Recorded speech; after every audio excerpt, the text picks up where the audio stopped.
Great. Well, I am super excited to listen to Jeff because, as you know, I talk about being zealous as the baseline.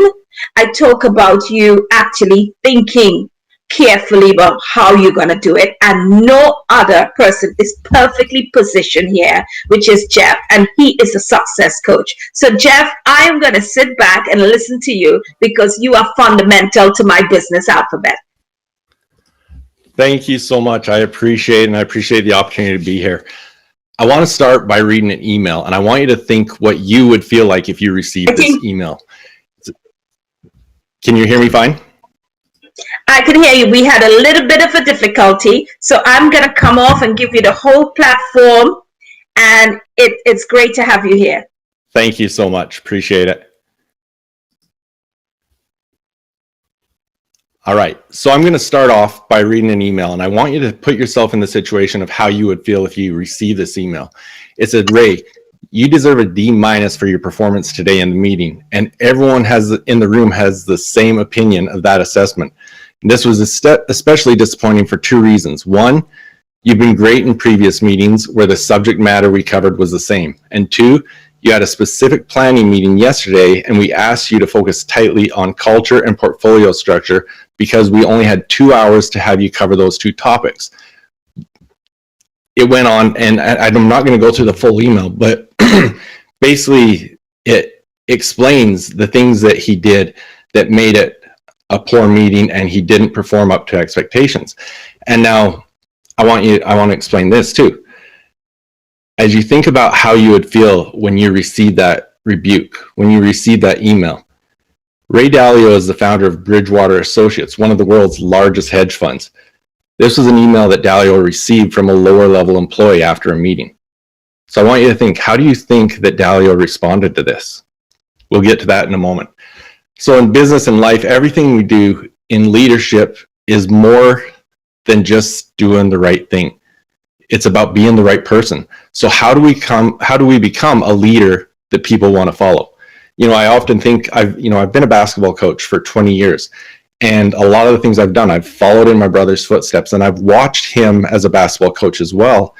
And he's had some great teams, he's had some great players, but he's had some teams that he didn't have great athletes, he didn't have everything coming together, but he was able to do things, and his team followed him in such a way that they did some amazing things and did more than they should have been able to. And so how do we become that person that people want to follow? How do we become that leader in our businesses, in our lives, and everything we're doing? So today what I want to do is I want to talk about our mindsets. And our mindsets are the foundation of everything we do. In the book Success Mindsets, Ryan Gottfredson says, you are currently wearing a unique mental lens that shapes how you see the world. These mental lenses are your mindsets. They dictate information that attracts you and attracts your attention. So the bad news, because you're unaware of your mindsets most of the time and your inability to recognize that you can improve them, you've been living in a life below your potential. Now the good news, by becoming aware of your mindsets and enhancing your ability to see that they can improve, you can become empowered to dramatically change your life. Now, our mindsets shape how we see and interpret the world, and this in turn drives how we think, how we learn, and how we behave. Now, alternatively, our thinking, learning, and behavior is going to dictate our success in everything across our life, our work, and our leadership. So as we look at this, I want to point out that by improving our mindsets, we can improve our thinking, our learning, and our behavior, and thus our success across our life, work, and leadership. Now, 90% of leadership development focuses on behaviors. 9% focuses on thinking, and only 1% focuses on mindset. So all of us have our unique way of seeing the world, and we all tend to think that it's the best way.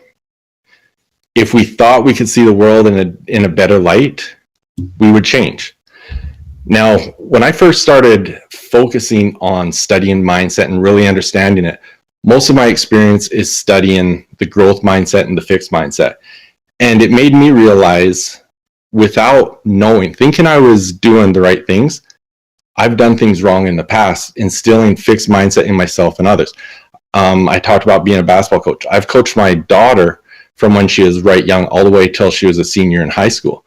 And as I reflect on that experience, I did everything that I thought was right for her. And I've since sat down with her and explained the difference between a fixed mindset and a growth mindset, and explained that, if I had more knowledge of the difference and I could have recognized these things, I could have been a better coach for you.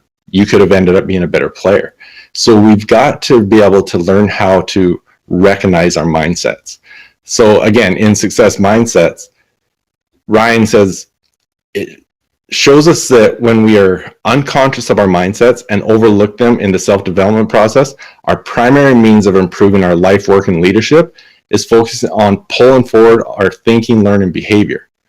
So as we can change that and change to look at fixing our mindsets and becoming more efficient and better with our mindsets, we in turn are going to improve our thinking, learning, behavior, and thus our success in all the areas of our lives. So as I got to know Ryan and started to really study what he's doing, he has 4 main sets of mindsets that are the main factors that we need to look at. 1 is the fixed and growth mindset. 2 is the close and open. 3 is the prevention and promotion. And 4 is inward and outward. So for each of us, for example, if we looked at the fixed mindset and the growth mindset, each of us lies somewhere along the continuum of having a fixed mindset, having a growth mindset. And at different times, they're going to be different. But regardless of where we are on the continuum, if we can improve our mindsets and make them more positive, we'll naturally be more effective, efficient in improving our thinking, learning, behavior. And then again, like I said, by doing so, we'll be more successful in our life, work, and leadership. So where are you on the continuum, and how do we improve that? So at the end of the presentation, I'm going to actually share some tools with you. Ryan has an incredible tool, a mindset assessment tool that he's allowed me to share with you. And so I'm going to give you the link to that, where you can go through this process of determining where you are on that continuum of each of these right now. I'll also share, last week, Ryan and I had a great conversation, and I've added it to my podcast, so I'll share that with you as well. So this assessment will tell you exactly where you are. Now, one of the things, can we change our mindsets? So as we think of that, if you said no, I'll tell you right now, you and I need to work together, because I've got to teach you how to get out of that fixed mindset, because we can change our mindsets. Carol Dweck, she's a psychologist that has done a lot of work in mindsets, has said, our mindsets are just our thoughts. We can always change our thoughts. So that's something we've got to be able to do, is recognize where we are so we can make those changes. Now, today, what I'm going to focus on, I'm not going to go through all of those 4 sets. I'm going to focus more on the open and closed mindsets. So I want to finish the story about Ray Dalio. So how did he respond to this criticism from a lower level employee? Well, he took that email and he sent it out to everyone in the company and explained how he was thankful for the direct feedback that would lead to improvement within the company, within himself.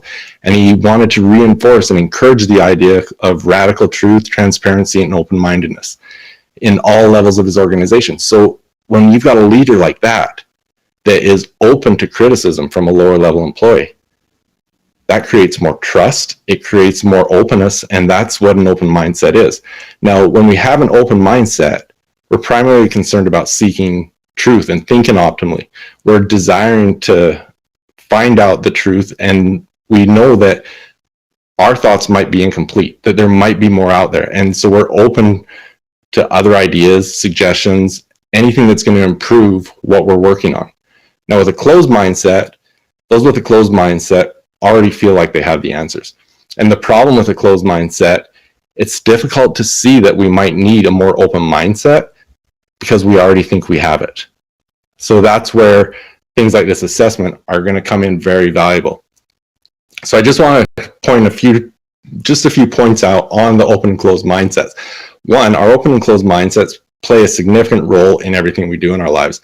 They impact the quality of our decisions, which is important. And we must be able to recognize that our success is based on the efficiency of our decisions. Another is, most people with a closed mindset consider themselves to be an expert on the subject, and so they close themselves off to other suggestions and ideas. Now, in leadership positions, leaders who make decisions ahead of time. They're going into a meeting, they've already made their decision. They're not open to new ideas. They're not open to feedback on those ideas. So they're closed-minded. Now, closed-minded individuals, they want to be right, or at least they want to be seen as being right. This is an ego barrier that they've got to deal with. And they're going to be failing to be able to bring out the most in themselves and their employees. So when someone's ideas are shut down, like the opposite of what's happened in Dalio's company, when someone's ideas are shut down without validation, they don't feel valued within their company, and they no longer feel safe putting forward ideas and suggestions. And that's where the power of an open mindset comes into play in businesses, in all areas of our lives, because people feel safe opening up and giving feedback. So I actually heard a quote on the weekend that I love. It says, one of the greatest challenges in life is to know enough about a subject to think you're right, but not enough to know that you're wrong. And that's what I think we need to understand is, I was actually in a meeting last night that someone said that. They said, you know what, I've had specific ideas that I've known I'm right about, and I look back on it now, and I was so wrong. So when we have an open mindset, we're open to that possibility that we can be wrong. So we want to look at, how do we develop an open mindset? One, we need to be at a point where if information contradicts what we're thinking, rather than automatically shutting off to it, we can lean into the contradiction and invite that feedback and be open to it. Doesn't mean that we're saying it's necessarily right, but we're open to it. So as we strive to be open-minded, we have to have an emphasis on seeking truth. We need to be searching for more information. We want to have that curiosity to learn to look for we're going to look at anything that we need that's going to help us achieve those goals. And we're open to the perspective of others, and we're willing to be wrong. We're willing to be wrong and to be told that we're wrong. And that doesn't hurt our feelings, that we're looking for the best of what we're trying to do. So we've got to let go of that need to be right and not always have the answer. You know, I know we've all worked with people that always have the answer and they're sure that they're right, but it's not always the case. And so as we look at these different mindsets, as I said, when you go through the mindset assessment, it's going to show you where you are on that continuum from a negative to a positive. And as you get more on the positive side, you're going to be a better leader. You're going to be a better in everything in life. And so this assessment will help you to understand where you are and give you some great information from Ryan that's going to show you how to improve on that. So number one, a few things that you need to do is go to the mindset assessment, which is at jeffheggie.com/mindset assessment, one word. And then another part that I think is important as we look at these different mindsets, when you go through that assessment, one of the things it'll tell you is you need to have clearly defined goals on what you're trying to achieve. And I do have a free series that'll help you to establish your goals, which is jeffheggie.com/momentum. It's something that'll help you really figure out what your goals are and understand your purpose and why behind them. And then another program I have that I love that's focused on this, go to mindset.jeffheggie.com. But most importantly, Ryan's assessment will be so beneficial to you. So again, that's jeffheggie.com/mindset assessment. And that's a free assessment, and it'll give you so much information on all four of the mindsets, on how you can improve them and better your life and become a better leader for yourself. So thank you.